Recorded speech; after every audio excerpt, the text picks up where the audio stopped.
You know that feeling? When you're in a room, maybe a party, somewhere lively, Uh-huh. laughter, glasses clinking, people telling stories. And it should feel great, right? Connected. Yeah, totally. But inside, Hmm. you feel completely absent. Like Yeah. a ghost just watching. Oh, absolutely. That contrast. It's like you're Yeah. physically there, surrounded by noise, by people. Right. People you might even know well or like. Exactly. But emotionally, you're miles away. It's like being behind soundproof glass. That's it, soundproof glass. And everyone's speaking this fluent language of small talk, Yeah. catching up, surface stuff. Mm-hmm. The easy currency of the everyday. And meanwhile, the conversation inside your own head is just completely different, is Yeah. the language of dreams, as the material puts It's it. deeper stuff. Vulnerabilities, maybe anxieties, or just big feelings that don't fit the vibe. Yeah. Things you can't just blurt out over cocktails. And that gap, that silence inside versus the noise outside, that's really what we want to get into today. Yeah. That's the mission for this deep dive. Mhm. We're exploring that tension, right, between the face we show the world and who we really are deep down. Trying to understand why we can feel like an exile even when we're technically home or surrounded by familiar faces. And what that performance actually costs us. Yeah, Because there's always a cost, isn't there? there really is. So, okay, this feeling of being in exile, it makes us want to protect ourselves naturally. Instinctively. Yeah. So let's talk about that first layer of protection, the face we put on. The source calls it the face we wear to survive among others. Let's call it the mask. The mask. Right. You catch a glimpse of it sometimes, maybe in a dark screen reflection. Totally. That quick, curated look. Exactly. And look, we have to be fair. It's useful, right? The material compares it to a winter coat. A winter coat. I like that. Explain that a bit. Well, it serves a purpose. It protects you from the harsh elements of social life sometimes. It lets you navigate things without exposing every single raw nerve. Which you need. We can't all just walk around completely unfiltered all the time. Society would probably collapse. Probably. It creates predictability. It's a kind of social lubricant, helps things run smoothly. So it has its place. It's functional. It's functional. But here's the catch, the real danger zone. Yeah. What happens when you never take the coat off? Right. When it stops being a tool you use and starts being, well, you. Precisely. When the mask becomes permanent, glued on, you forget it's even there. And what's the consequence of that? Internally. If you never take it off. The source uses this really vivid image. It says the skin underneath forgets how to breathe. Wow. Forgets how to breathe. Think about what that feels like. It's not just forgetting. It's like a constant low-level suffocation, anxiety, rigidity. Because you're always performing, always managing the impression. Always. You're playing a role, hoping, desperately hoping, that the performance earns you love, acceptance, belonging. But it's a kind of counterfeit connection, isn't it? That's the heartbreaking part. The material nails it. Love bought at the cost of self-abandonment is always cold. Oof. Always cold. Yeah. So you might get the applause. You might be admired, popular even. The life of the party. The star employee. Whatever it is. But who are they applauding? They're applauding the performance, the polished mask, not the real you hiding underneath. And that real you gets nothing, feels nothing from that external validation. Exactly. So after the big success, the great presentation, the perfect party you hosted, you feel hollow, empty. Like emotional bankruptcy. You spent everything on the performance, and the actual account, your inner self, is overdrawn. Perfectly put. The hidden self is just standing there thinking, they don't even know me. This isn't for me. And that leaves you starving for real connection, even if you're swimming in social interactions. It sounds exhausting, just maintaining it all. It is exhausting. So let's maybe make this more concrete. What do these roles actually look like day to day? Because they're often quite subtle. Good idea. The source mentions a few common ones, like the genius. Ah, yes. The genius. The intellectual mask. Always has to be right, always insightful, the smartest person in the conversation. Or at least seen as the smartest. Yeah. What's driving that, do you think? What's the fear? Fear of looking stupid, fear of being wrong, shame, maybe. Exactly. Intellectual inadequacy. The absolute terror of having to say, I don't actually know, or oops, I messed that up. So the knowledge isn't just for joy, it's armor. It's defensive armor, which means they can't really be curious or collaborate authentically because that requires admitting you don't have all the answers. Yeah. Vulnerability. Okay, what about another one? The caretaker. Oh, the caretaker. We all know this one. Maybe we are this one sometime. The fixer, the listener, the one who jumps in to solve everyone else's problems, often neglecting their own. Right. Their core belief, often unconscious, is I'm only valuable if I'm useful, if I'm needed. So they hide their own needs completely. Completely, because they're afraid if they stop doing for others, they'll just disappear. Or worse, people will see their needs and find them lacking. And the cost there, burnout, resentment. Huge burnout, deep resentment bubbling under the surface. And this profound inability to even know what they want or need, let alone ask for it. They're experts on everyone else's life map, but totally lost on their own. Wow. Okay, one more. The comedian. The comedian, always ready with a joke, deflects anything serious with humor. Keeps it light, keeps it moving, never lets it get too deep or uncomfortable. Because deep and uncomfortable means vulnerable. That's the fear they're masking. Fear that if the joke stops, something real and maybe sad or messy might come out? Precisely. Or that silence will be seen as weakness, so they keep the laughter going, but it's a shield, an impenetrable one. Which must be incredibly isolating, ironically. The most isolated person in the room, often. Because nobody gets past the jokes to actually ask, hey, seriously, how are you doing? And get a real answer. These roles, Yeah. genius, caretaker, comedian, they all require so much work, constant vigilance. Constant. You can't let your guard down. Resting means the mask might slip. So how do we even start to step out of this? What's the turning point? It's actually incredibly simple. Maybe not easy, but simple. It starts with recognition, Just seeing it. seeing it, Yeah. and naming it internally. That little quiet, honest confession the source mentions. I am performing, so they'll accept me.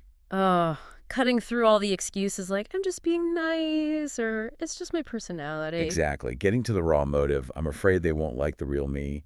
I'm afraid of being rejected. And just admitting that changes things. It changes everything. Yeah. Because the moment you see the mask as a mask, you realize the performance is optional. It's not compulsory. You get a choice back. You can decide, okay, does the situation really need the winter coat? Or can I maybe, just maybe, feel the air on my skin for a minute? Exactly. You regain agency. And that choice, that awareness, is the doorway to exploring what's actually behind the mask. Okay. So if the mask is the polished exterior, Sure. what's behind it? The source calls it the shadow, right? Yes, the shadow. And this is crucial. We need to be really clear about what this means in this context. Because shadow sounds dark, negative, like all the bad bits we hide. And it can include things we judge as negative envy, fear, anger. But the core idea here is much broader and actually more neutral. Okay. The shadow is described fundamentally as energy without a home. Energy without a home, like potential. Exactly. Raw, unspent potential.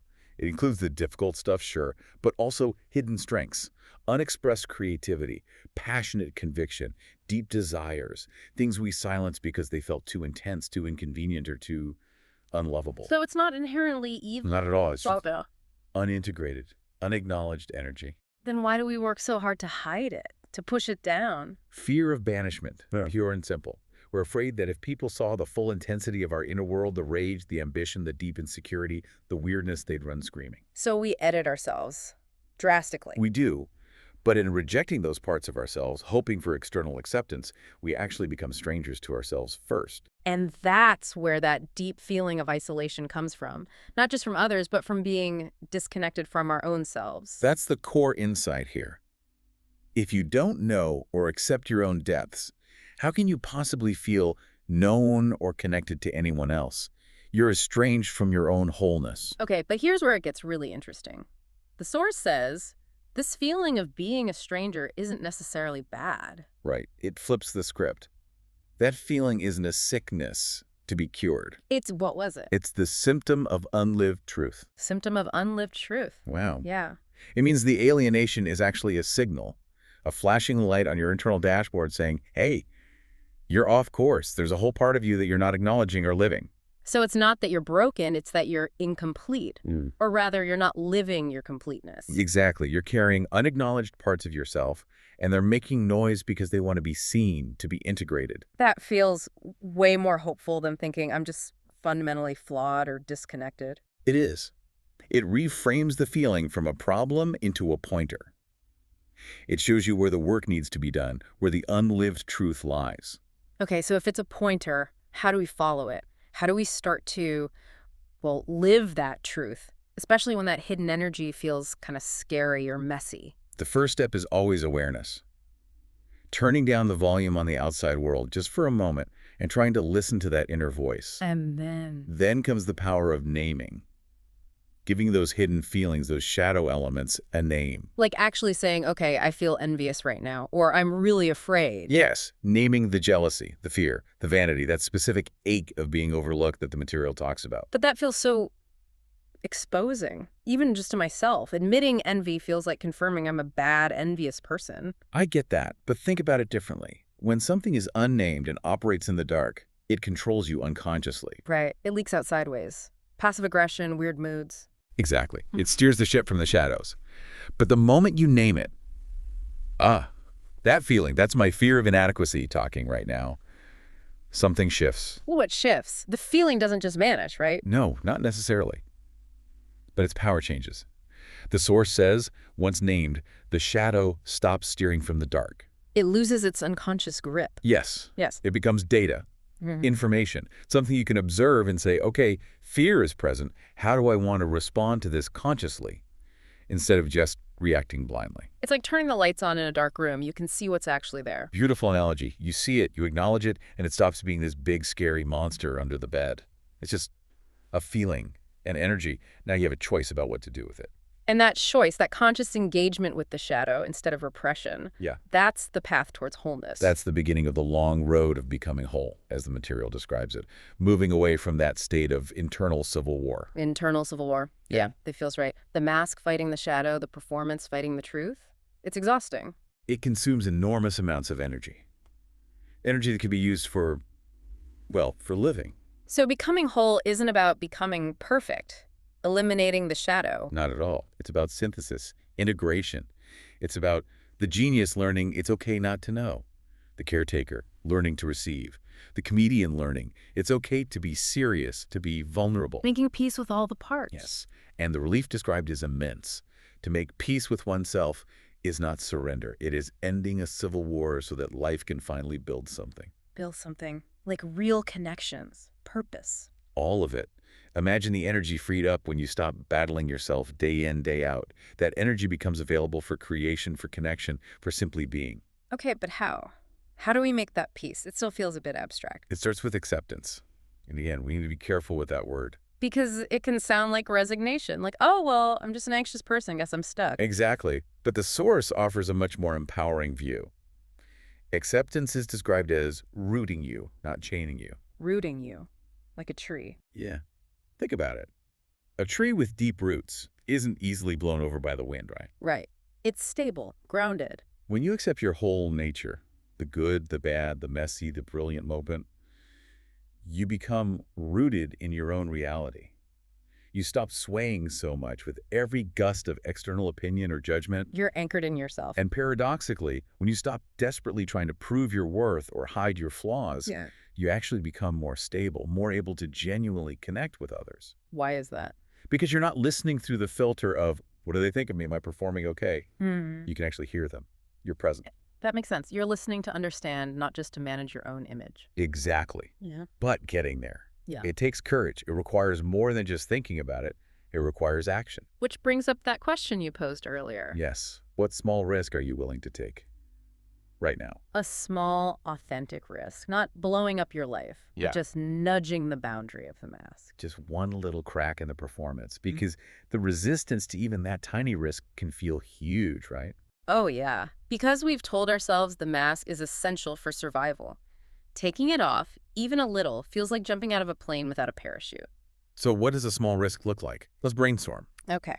For the genius, maybe it's admitting I'm not sure in a meeting. Perfect. Small, but potentially terrifying for them, for the caretaker. Maybe saying no to a request, even a small one, like, actually, I can't help with that right now. I need some downtime. Huge.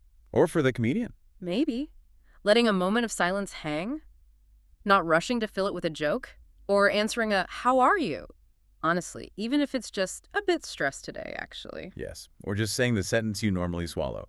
Sharing one thought or feeling without polishing it first. Just unedited. Unedited, raw, real. Yeah. Real. These tiny acts feel like revolutions internally. Because they directly challenge the belief that our value depends on the perfect performance. And the result is often surprising. People aren't usually repelled by that flicker of authenticity. No. Often they're drawn to it. The source says people are drawn to those who dare to be alive. Dare to be alive. I love that. There's this deep, often unspoken hunger for realness in the world. When one person dares to drop the mask, even slightly, it gives everyone else permission to relax a little too. Authenticity is contagious. It really can be. But to sustain it, to make it more than just a fleeting moment, we need to create the right conditions. Conditions for the real self. And to breathe. Exactly. If the noise and the pressure of performance are what make us grab the mask, then we need an antidote to that. Which is? Solitude. Intentional solitude. Okay, distinguish that from just being lonely or isolated. Crucial distinction. Isolation is often passive, unwanted. Solitude is an active choice. It's the practice of being comfortable alone with yourself. The source says you need to learn solitude so that you are not forced to grasp at every mask when the crowd grows loud. So if you're okay being alone, you're less desperate for external approval when you are with people. Precisely. Solitude is where you recharge your authentic self. It's where you can hear your own inner voice clearly, without the static of external expectations. You practice being real when no one's watching. So you build that muscle. You build the muscle, exactly, so that when the pressure's on, you have that inner anchor, that connection to yourself to hold on to. And this connects back to the shadow too, right? That energy without a home. Solitude gives you space to notice it, maybe. Yes, and it also connects to what you do with that energy. If the shadow is unspent energy, it needs an outlet, a constructive one. Otherwise, it can turn sour. How so? It can turn inward as self-criticism, judgment, depression, or outward as bitterness, cynicism, passive aggression. That powerful energy has to go somewhere. So we need to give it a job, a place to live. That's a great way to put it. We need to give the hidden self a home. And one of the most powerful ways to do that is through creativity. Creativity, like art. Art, writing, music, building something, designing something, gardening, anything where you take that inner stuff and give it form in the outer world. The instruction is simple. Create something that confirms you. Create something that confirms you, not for applause, not for money, but just for the act itself. For the act itself. Because, as the source insightfully notes, the shadow loves to become art when given a craft. It transforms the energy. It redirects it. That intensity, that passion, that darkness even, can become the raw material for something meaningful, something beautiful, something uniquely you. Creation validates the hidden parts. It proves they have value. So mask, shadow, acceptance, risk, solitude, creation. It feels like we're weaving all these threads together now. Where does it lead, ultimately? It leads towards what the source calls a treaty with life. A treaty, like a peace agreement. Exactly, but not peace as in resignation or giving up. It's peace as in ending the internal war. It's accepting the whole reality, your inner complexity the outer world demands, without needing the constant, exhausting performance. And this ties back to that initial feeling, the ghost in the crowd. It brings us full circle. We feel like strangers, fundamentally, not because other people are inherently rejecting, but because of that huge internal distance. The gap between the mask we wear and the truth we hide. The distance is inside us first. It's inside us first. And that internal gap creates an energetic field around us, a kind of broadcast of inauthenticity that others pick up on, even if they don't know why. The room feels distant because we are distant from ourselves. Wow. Okay, so the solution isn't necessarily to change the room or the people. The primary goal is to close that internal gap, to bridge the distance between the performance and the truth, between the mask and the shadow. And when you do that, when you start showing up as a more integrated whole person, Then the paradox happens, the source promises. When you close the internal gap, the room moves closer too. the room moves closer. Your authentic presence changes the dynamic. You don't have to fight for belonging anymore. You simply are, and connection becomes possible, often effortlessly. So let's go back to that crowded room one last time. The noise, the people. But now, maybe you catch someone's eye. And instead of the usual script, you offer something real. You speak not from the mask, but from the heart. Just one honest sentence, one moment of genuine presence. And maybe, just maybe, someone answers back. Yeah, That is enough. that's powerful, that single connection. That's the core of it. Belonging isn't this grand prize you win for being perfect. It always begins with one honest connection.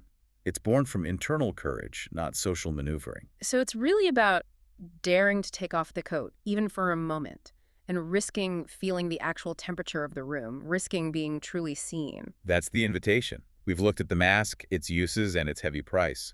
We've explored the shadow, not as evil, but as powerful, unspent energy.